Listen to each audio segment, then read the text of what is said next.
Hey guys, welcome back to my channel. అస్త్రాకి తెలియకుండా మేము మూవీ టికెట్స్ అయితే బుక్ చేసాము. మేము ఎక్కడికి వెళ్తున్నామో అస్త్రాకి అయితే తెలీదు. లాస్ట్ మూమెంట్లో విజ్జు లేడనమాట. సో ఇంకా ఫైనల్గా థియేటర్ దగ్గరికి వెళ్ళేసరికి రివ్యూలు అయిపోయింది. సో ఇంకా హ్యాపీనెస్ అయితే అసలు చెప్పొద్దు, అంత బాగా ఎంజాయ్ చేసింది. కొంచెం లేట్గా క్యాప్చర్ చేశాను నేను ఆ మూమెంట్ని. ఇంకా ఫైనల్గా థియేటర్కి అయితే వచ్చేసాము. అస్సలు చాలామంది చాలా కామెంట్స్ అండ్ రివ్యూస్ ఇచ్చిన తర్వాత నేను చూడకూడదు అనుకునే చూశాను. బట్ చూసిన తర్వాత అనిపించింది, ఇప్పుడు ఇలాంటి మూవీస్ ఈ జనరేషన్కి చాలా అంటే చాలా అవసరం అండి.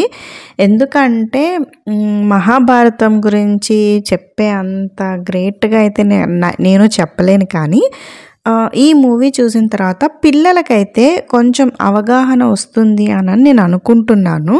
చెట్లు నాటండి, వాటర్ సేవ్ చేయండి అని. బట్ ఈ మూవీ చూసి ప్రతి ఒక్కళ్ళు చిన్న పిల్లలకి చూపిస్తే, ఈ జనరేషన్ కిడ్స్కి స్పెషల్గా చూపిస్తే అప్కమింగ్ ఎందుకు అలా చెప్తున్నారు అని తెలుస్తుంది అని నా ఫీలింగ్. ఇంకా చాలామంది చెప్పారు హాలీవుడ్ అలా చాలా ఎఫెక్ట్స్ అవి ఇవి ఎక్కువగా ఉన్నాయి అని. ఏమో మేబీ అప్కమింగ్ ఫ్యూచర్లో ఇలాగే ఉంటాయేమో, హౌసెస్ కానీ ఏమైనా కానీ. అప్పటికి మనం ఉన్నామనుకోండి, బట్ చూస్తే అలా అనిపించింది. నాకు చూసిన తర్వాత అయితే చాలా బాగా అనిపించింది. నాకేం ఇందులో ఎక్కువగా అయితే ఏం అనిపించలేదు. అప్డేట్ వర్షన్లో ఇలాగే ఉంటాయేమో, వెపన్స్ కానీ లేదు అంటే హౌసెస్ కానీ అలా ఉంటాయేమో. బట్ ఇప్పటి నుంచైనా మనం మన జాగ్రత్తలో ఉంటే బాగుండు అని అనిపించింది నాకైతే ఓవరాల్గా మూవీ. అండ్ ఇలాంటి మూవీస్ మా హస్బెండ్తో విజ్జుతో చూస్తే ఇంకా చాలా బాగుంటుంది. ఎందుకంటే తను మహాభారతం, రామాయణం కొంచెం హిస్టారికల్గా తనకు అవన్నీ బాగా ఇష్టం అన్నమాట, తెలుసుకోవటం చెప్పటము. సో అలాంటి వాళ్ళు ఉంటే ఈ మూవీని ఇంకా బాగా ఎంజాయ్ చేయొచ్చు. అండ్ ఓటీటీలో వచ్చినప్పుడైతే డెఫినెట్గా నేను విజ్జుతోనే చూస్తాను. ఈ 3 hours 20 minutes మూవీ మాకు అది మోర్ దెన్ 10 hours అయిపోతుంది. సో 2 days చూపిస్తారనుకుంటున్నా నేనైతే విజ్జు. సో ప్రతి పార్ట్ చాలా అంటే చాలా బాగా నచ్చింది. మేబీ ఇంకా అప్కమింగ్ సిరీస్ ఉన్నాయి కదా, ఇది ఫస్ట్ది కదా, ఇంకా 8 parts ఎన్నో ఉన్నాయి కదా. ఆ పార్ట్స్లో ఇంకా ఎలా ఉంటుందో చూద్దాము. ఫస్ట్ పార్ట్ అయితే అందరినీ ఇంట్రడక్షన్ అయితే ఇచ్చారు. బుజ్జి క్యారెక్టర్ అయితే అసలు ఆసమ్. ఇంట్రడక్షన్ క్యారెక్టర్ ప్రభాస్ అయితే భలే అనిపించింది, సరదాగా చాలా అంటే చాలా నచ్చింది నాకైతే. ప్రభాస్ ఫ్యాన్ అని కాదు, మూవీ కాన్సెప్ట్ నాకైతే నచ్చింది. ఇంకా అప్కమింగ్ ఎలా తీస్తారో చూడాలి. అండ్ ఇంటర్వెల్ వచ్చేసింది. ఇంకా అసలు ఎంత క్రౌడ్ అంటే చెప్పనే వద్దు. మేము ఇంకా అన్నీ ఆన్లైన్లోనే బుక్ చేసేసుకున్నాము.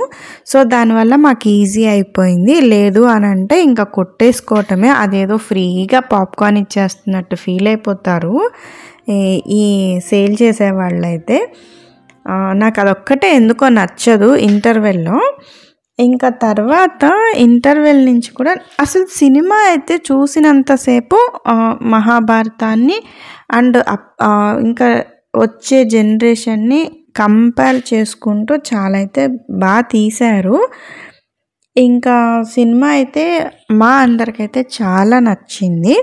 ఇంకా ఇలాంటి మూవీస్ వస్తే బాగుండు అనిపించింది. బట్ కానీ ఇంత హై బడ్జెట్ మూవీస్ కాబట్టి అప్పుడప్పుడు వస్తేనే బాగుంటుంది. ఇంకా చెప్పాలంటే చాలామందికి అర్థం కాలేదు అని అన్నారు. మా అస్త్రాకే చాలా అంటే చాలా ఈజీగా అర్థమైంది. షీ ఈజ్ 13 years old అనమాట. చాలా బాగా అర్థం చేసుకుంది కాన్సెప్ట్ కూడా. నాకైతే బాగా అనిపించింది, ఎందుకంటే మహాభారతం గురించి అంత బాగా తెలుసు అనేసి. సో ఏంటి అంటే మనం ట్రెడిషన్ని మర్చిపోతున్నాము అండ్ పిల్లలకి చెప్పడం కూడా చాలా తక్కువైపోయిందండి. మనం చెప్పలేనప్పుడు ఇలాంటి మూవీస్ కనుక చూపిస్తే వాళ్ళు కూడా కొంచెం ఎంతో కొంత నాలెడ్జ్ అయితే తెలుసుకుంటారు. అండ్ మన ట్రెడిషన్ ప్రకారం బుక్స్‌లో కూడా పెడితే చాలా బావుంటుంది. బట్ అది వీలవుతుందో లేదో మనకైతే తెలీదు. ఈ మూవీ అయితే మాత్రం నాకు సూపర్‌గా నచ్చింది. ప్రభాస్ క్యారెక్టర్ చాలా చిన్నది చేసేసారు. అండ్ నెక్స్ట్ అప్‌కమింగ్ దాంట్లో ఇంకేమన్నా ఉంటుందేమో చూడాలి. అమితాబ్ బచ్చన్ గారి యాక్టింగ్ అయితే అసలు చించేశారు.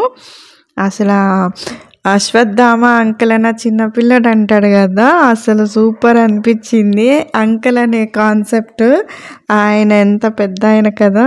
ఇంకా నాకైతే చాలా నవ్వనిపించింది.